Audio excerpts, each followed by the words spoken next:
La disciplina del testimonio. El encargo de la sumisión. Porque no podemos dejar de decir lo que hemos visto y oído. Hechos 4:20.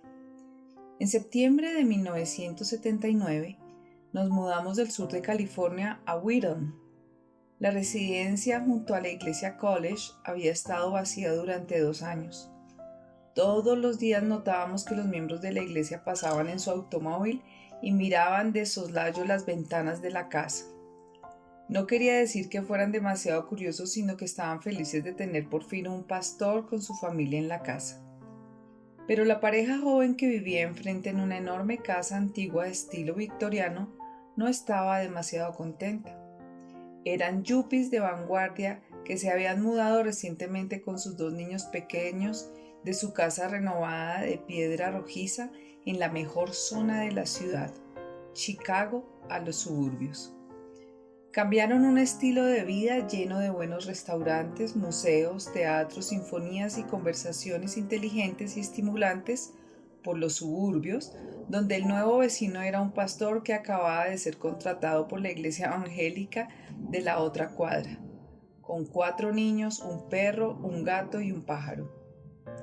Desde nuestra perspectiva, Debbie y Jamie eran muy reservados. Mostraban poco interés en tener amigos y no parecía que tuvieran ninguna necesidad. Pero Debbie estaba luchando internamente con muchas cosas y cuando le pregunté si deseaba visitar nuestro estudio bíblico de los miércoles en la mañana, ella accedió a venir. El testimonio de esta familia se encuentra incluido al final de este libro. Ken y yo oramos por Debbie y Jamie con regularidad. De vez en cuando Debbie hacía alguna pregunta después del estudio bíblico, pero parecía exteriormente resguardada en lo que respecta al cristianismo. Más adelante ella me contó que observaba a nuestra familia con una curiosidad escéptica.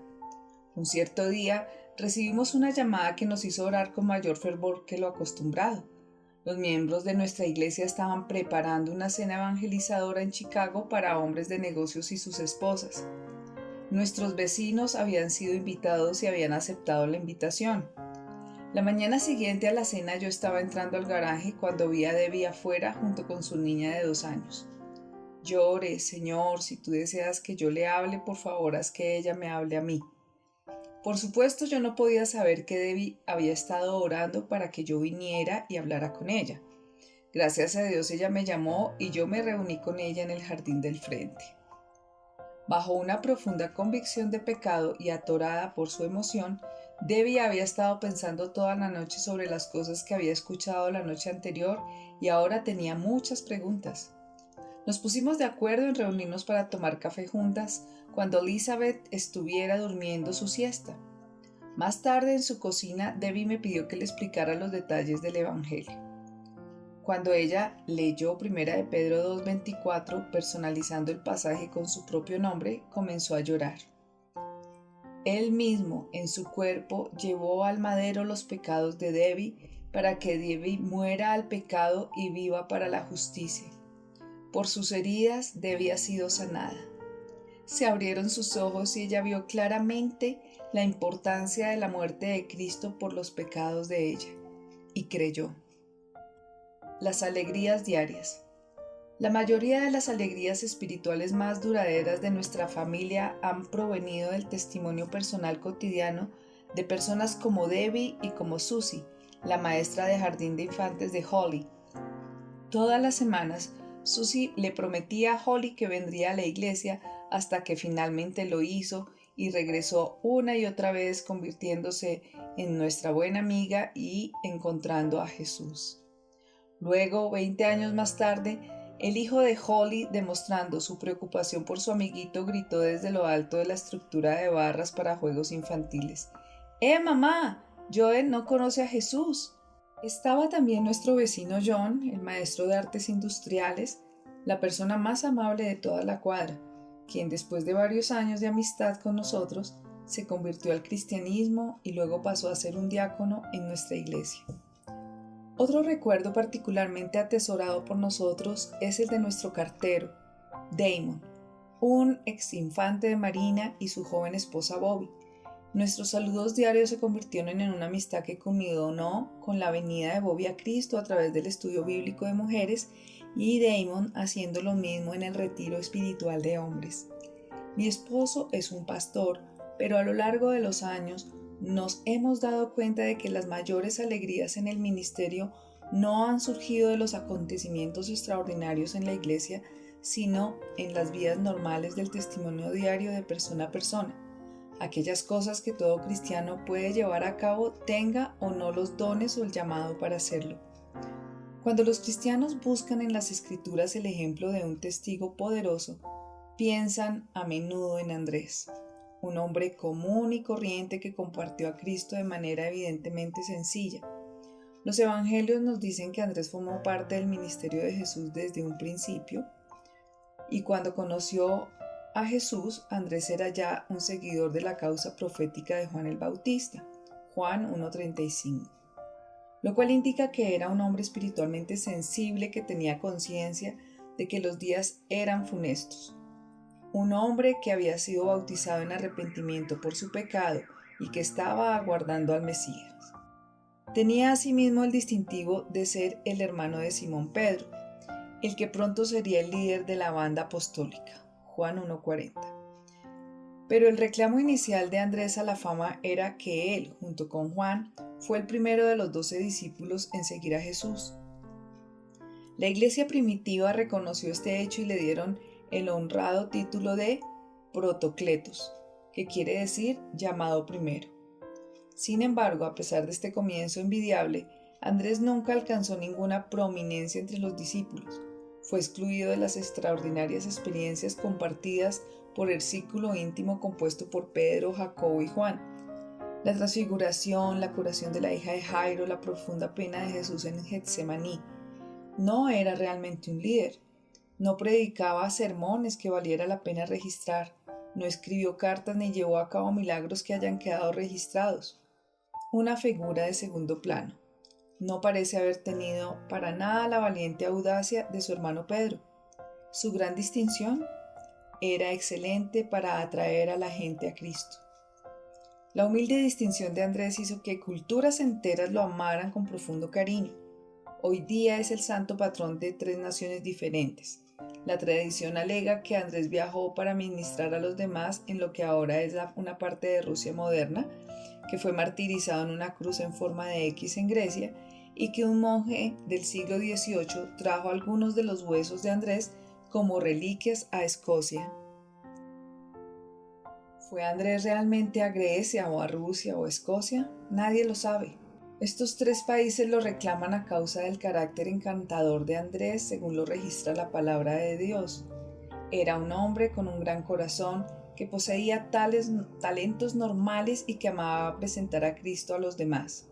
Su corazón evangelizador es un modelo maravilloso de lo que debería ser la experiencia común y corriente de los cristianos promedio, como ustedes y como yo. El extraordinario corazón del Andrés común, un corazón que sabe. Andrés puede haber sido una persona común y corriente en lo relacionado a sus talentos, pero poseía un conocimiento extraordinario de Cristo. Andrés lo conocía a Cristo personalmente. Eso ocurrió cuando Andrés y otro discípulo estaban parados junto a Juan el Bautista en el momento en que Jesús pasaba. El Bautista gritó: «He aquí el Cordero de Dios», Juan 1:35-36. Andrés y el otro discípulo siguieron a Jesús y se pasaron el resto del día conversando con él, versículos 39-40.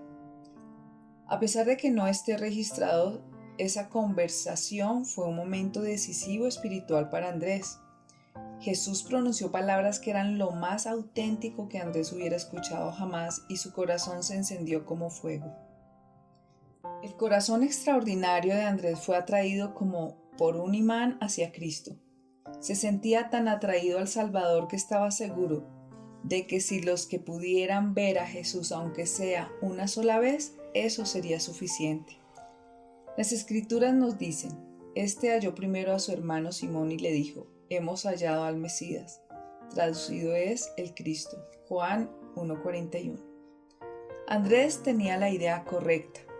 El Cristo de las Escrituras es tan encantador tan radicalmente diferente, tan increíblemente opuesto a los demás estereotipos religiosos, que cuando lo vemos tal cual es, atrae incluso a las personas más resistentes hacia él. La respuesta inmediata del corazón de Andrés a Jesús fue: todos tienen que conocer a este Cristo. ¿Han tenido alguna vez esa sensación? Una joven de nuestra iglesia llamada Susan la ha tenido. Cuando se acababa de convertir, fue tras los miembros de su familia en forma resuelta y sistemática. Su padre, que se estaba muriendo de cáncer, confesó a Cristo como su Salvador. Poco tiempo después se salvó su esposo. Luego su hermano comenzó a reunirse con uno de los pastores para un estudio bíblico semanal para investigar las afirmaciones de Cristo. Después de todo lo que ella había aprendido sobre él, no pudo evitar proclamar: Jesucristo es el Señor. Yo me convertí cuando era pequeña por medio del ministerio de Child Evangelism Fellowship. Jesucristo era mi todo. Cuando era una adolescente, el llamado a Dios a través de Romanos 12:1-2 a que cada uno de nosotros en adoración espiritual ofrezca su cuerpo como sacrificio vivo, santo y agradable a Dios, me incitó a dar mi vida por el Evangelio. Recuerdo una tarea en la clase de inglés del colegio secundario que pedía a cada alumno que escribiera en clase sobre el personaje histórico que más desearía conocer y por qué. Muchos de los alumnos rezongaron, pero yo supe de inmediato a quién elegiría: al apóstol Pablo. Él expresaba también mis sentimientos de entrega a Jesucristo y su Evangelio. Mi ardiente anhelo y esperanza es que en nada seré avergonzado, sino que con toda libertad, ya sea que yo viva o muera, ahora como siempre, Cristo será exaltado en mi cuerpo. Porque para mí el vivir es Cristo y el morir es ganancia. Filipenses 1:20-21. Como Andrés, había experimentado el principal motivo y requisito para compartirlo: el conocer a Jesús. Es una verdad profunda. Cuanto más inmediato y personal nuestro conocimiento de Cristo, tanto más natural es compartirlo con los demás. Esa es la razón por la cual aquellos que acaban de conocer a Cristo son a menudo tan verbales y exitosos para llevar a los demás a Él, a pesar de no haber aprendido todos los argumentos teológicos de la fe. ¿Desean tener un corazón como el de Andrés? Si conocen a Cristo, tienen el requisito más importante en vuestro corazón para poder compartirlo, aun cuando no tengan todas las respuestas. La clave para ser continuamente eficaces es mantener una frescura constante en el conocimiento creciente de Cristo a través de la palabra de Dios. Aprendan sobre Cristo. Un corazón generoso. Andrés tenía un corazón extraordinariamente generoso, como lo demuestra el Evangelio de Juan. Andrés, hermano de Simón Pedro, era uno de los dos que había oído a Juan y había seguido a Jesús. Este halló primero a su hermano Simón y le dijo: hemos hallado al Mesías, que traducido es el Cristo. Y le trajo a Jesús. Y mirándole Jesús dijo: tú eres Simón, hijo de Jonás, tú serás llamado Cefas, que quiere decir Pedro. Juan 1:40-42. Desde este momento en adelante, tanto en este evangelio como en todos los demás, se lo identifica comúnmente a Andrés como el hermano de Simón Pedro, y no al revés. Véase Mateo 10:2-4, Lucas 6:14-16 y Juan 6:8. Todo el mundo lo conocía al pescador grande y sociable, Pedro.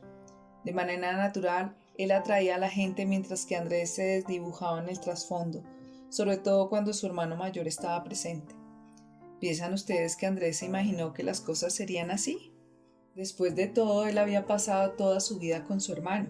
Él sabía que una vez que lo trajera a su hermano, quedaría disponible solo un asiento para él, el asiento de atrás. Sin embargo, esto no lo hizo trastabillar a Andrés. Su ego no lo entorpecía y por lo tanto lo presentó a Pedro a Jesús. Y Pedro se convirtió en una figura de importancia. El corazón de un verdadero evangelizador es un corazón generoso y desinteresado. ¿A quién le importa quién obtiene el mérito? El corazón de Andrés era posiblemente común y corriente, pero en cuanto a su generosidad, era extraordinario. Un corazón optimista. Cuando le presentaban problemas a Cristo, Andrés sentía un gran optimismo sobre lo que ocurriría.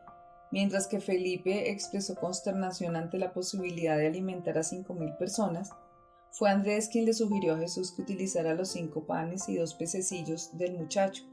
Juan 6, 5, 9. Andrés puede haber parecido un tonto, pero él sabía que Cristo puede usar poderosamente todo lo que le damos. El resultado fue estupendo, el mejor picnic de todos los tiempos. Después de esto, el optimismo de Andrés no conoció límites. Cuando se trata de traer personas a Cristo, nuestra actitud cuenta. Tan a menudo las mujeres no perciben la manera en que Dios las desea utilizar.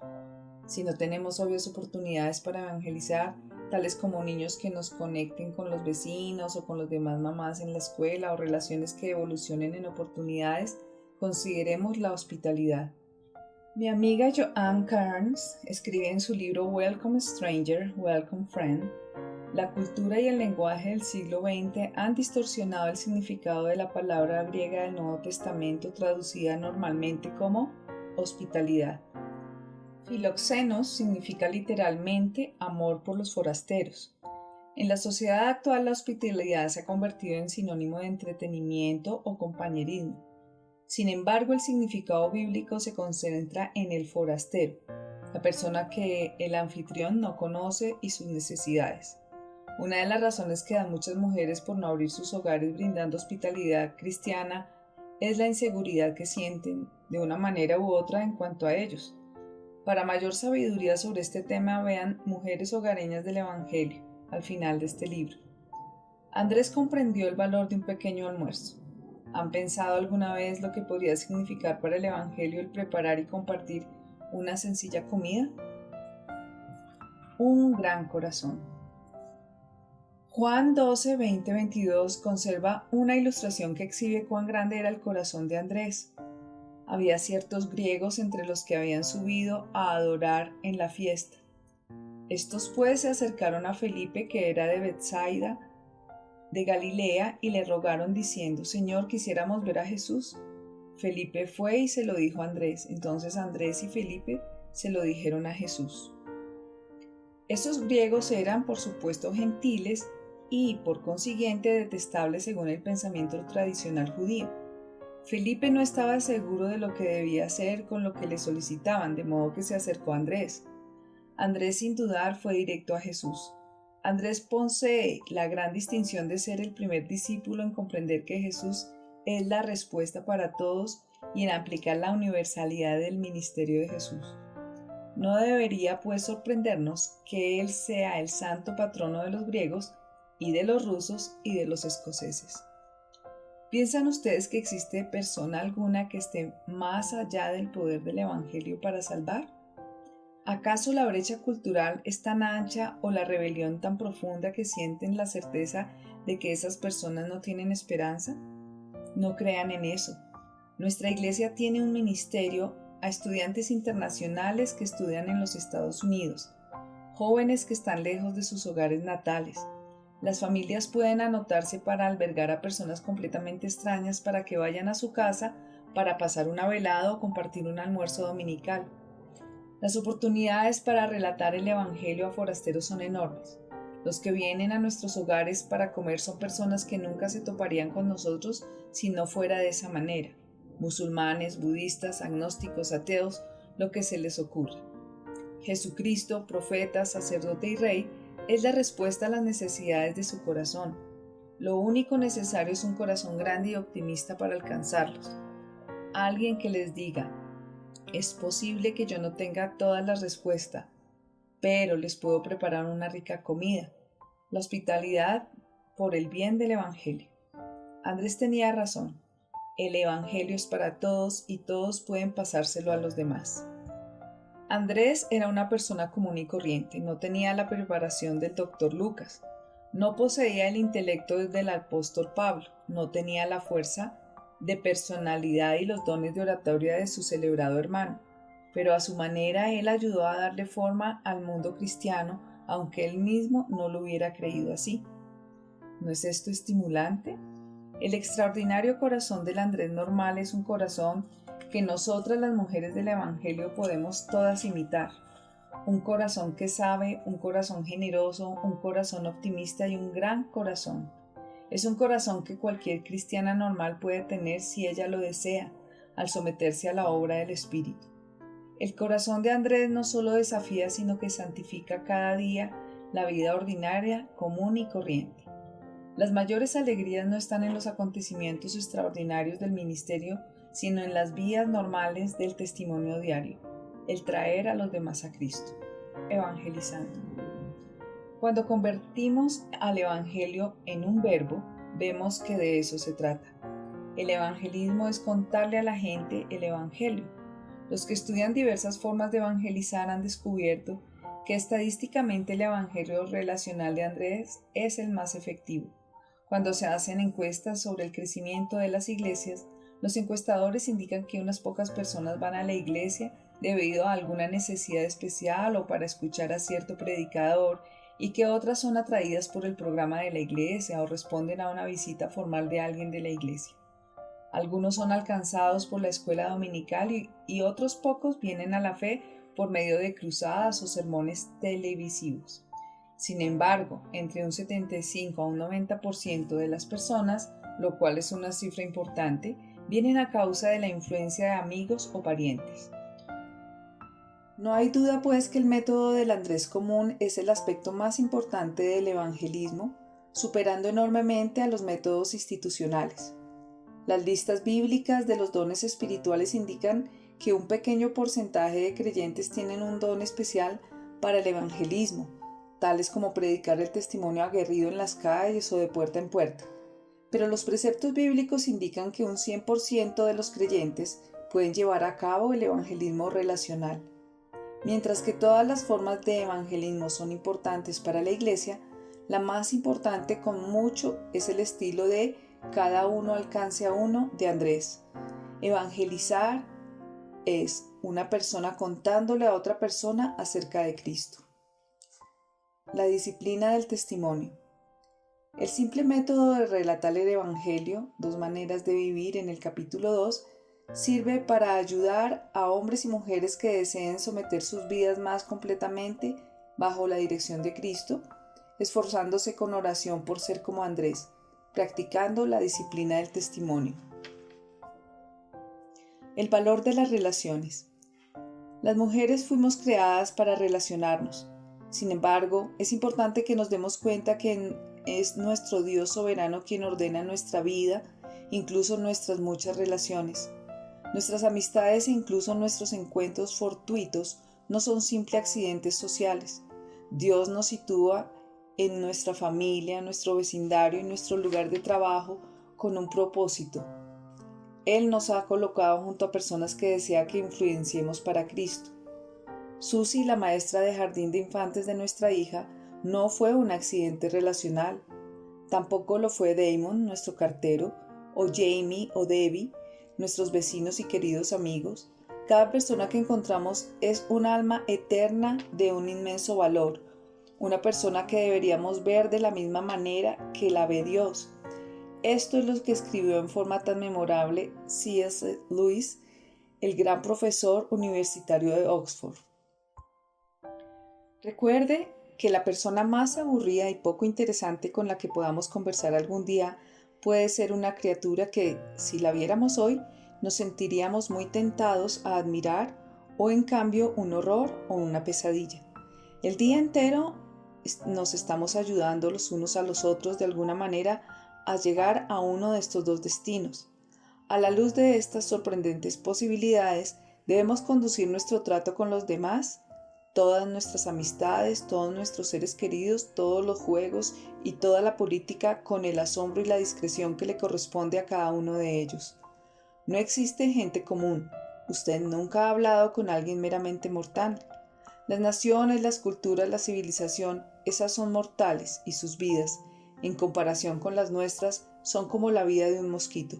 Pero los seres con quien bromeamos, trabajamos, nos casamos, desairamos y explotamos son inmortales, horrores inmortales o esplendores eternos. La identificación de las relaciones. Todas nosotras tenemos una compleja red de relaciones. Tenemos nuestra familia y familia de la iglesia. Tenemos contactos geográficos basados en el lugar donde vivimos. Tenemos contactos vocacionales, las personas con las que trabajamos, y tenemos contactos recreativos que se originan allí donde jugamos. Nosotras podemos convertir a estas áreas de contactos naturales en un sitio para testificar. Podemos utilizarlos para crear una lista de posibles candidatos para el Evangelio y comenzar a orar por ellos. Invirtiendo en relaciones. Así como oramos, podemos también invertir nuestro tiempo, talentos y tesoros en las relaciones. Involúcrese personalmente en la vida de los demás. Planeen pasar tiempo significativo con aquellos a quienes desean alcanzar y luego asegúrese de que vuestros planes están representados en el calendario de la cocina o en su agenda personal. Inviten a sus amigas a salir a almorzar o a cenar o que vengan a vuestra casa para tomar un café. Hagan cosas juntas, vayan a ver una obra de teatro, eventos deportivos, exhibiciones de arte. Vayan a hacer compras. Compartan días especiales, cumpleaños, graduaciones, días feriados, bodas, nacimientos. Visiten, llamen o envíen una nota. Únanse a algún club de servicios tales como la Asociación de Padres y Maestros, Club de Libros, el Comité para los Festivales de su pueblo o la Junta de la Biblioteca. Tomen alguna clase ofrecida por el distrito de Parques o únanse a un club interesante de jardinería, cocina o confección de acolchados. Sean voluntarias en una escuela local o hospital u otras organizaciones de caridad. Abran sus hogares a los vecinos. Sean el hogar más hospitalario en la cuadra para niños y adultos. Sé por experiencia que algunas épocas de nuestra vida son más propicias para evangelizar que otras. Cuando teníamos a nuestros niños en casa, ellos nos abrieron puertas que nunca hubiéramos podido abrir por nuestra cuenta. Si tienen niños pequeños, no pienses que tendrán las mismas oportunidades para siempre. Hagan algo ahora con respecto a las maestras de los niños o el entrenador de fútbol. ¿Y qué se puede hacer con el amiguito musulmán de su hijo? Inviten hoy mismo a su familia a cenar. Las mujeres mayores cuyas oportunidades en el mundo se han angostado pueden comenzar a ser creativas. ¿Qué ocurre con la mujer que les corta el cabello o la persona que coloca sus compras en la bolsa y que lleva su ropa a la tintorería? ¿Qué ocurre con el niño de los vecinos que corta vuestro césped o lava vuestro automóvil? ¿Y la bibliotecaria en vuestra biblioteca local? Las personas de servicio tienden a ser invisibles, a menos que les prestemos atención. Todas estas personas necesitan a Cristo. Obsérvelas. Hace un mes, cuando estaba de visita en Filadelfia, conocí a Sinclair Ferguson, el pastor de la iglesia St. George Strong en Glasgow, Escocia. Me relató la historia de su conversión. Un señor que había trabajado años atrás en un gran estudio de abogados lo condujo al Señor. Mientras trabajaba allí, cada día su amigo pasaba por un cuarto donde trabajaban las mecanógrafas. Una mecanógrafa en particular le llamó la atención. Siempre parecía mucho más concentrada en su trabajo que las demás y la velocidad con que escribía a máquina era asombrosa. Curiosamente, él le preguntó a un compañero de trabajo si él también había notado a esta mujer. Su amigo le respondió: ella. Bueno, sí, es cristiana. La respuesta lo dejó intrigado, de modo que le preguntó directamente a la mujer: sí, soy cristiana y todo lo que hago debe ser para el Señor y su gloria. Ese fue el principio de una amistad que dio como resultado la conversión del joven. Años después, el joven converso fue el responsable de conducir a Sinclair Ferguson a Cristo. Nunca subestimen los resultados que vuestro testimonio para el Señor pueda tener para el futuro de alguien. Dios está siempre complacido de llevar a cabo mucho con lo poquito que le damos, y nunca es demasiado tarde para desarrollar la disciplina del testimonio. Esa es la voluntad de Dios para nosotras en el Evangelio. Renueven su mente. Analicen el ejemplo de Andrés y su testimonio para Cristo en Mateo 10, Lucas 6, Juan 1, 6, 12. ¿Qué fue lo que permitió que su testimonio fuera tan efectivo? ¿Por qué testificó? ¿Cuál fue su mensaje?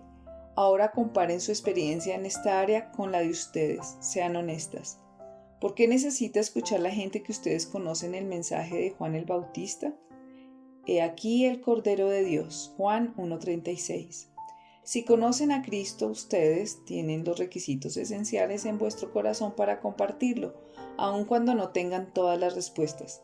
¿Están de acuerdo con esta afirmación? ¿Acaso el no poseer todas las respuestas las hace vacilar si hablar o no de Cristo? ¿Cómo lo pueden superar? ¿Con qué individuo les ha dado Dios una relación para que puedan ser testigo por medio de vuestras vidas o palabras? Enumérenlas. Y ore por esas personas a diario durante el mes que viene. Estén alertas para percibir las oportunidades de compartir a Cristo con ellas.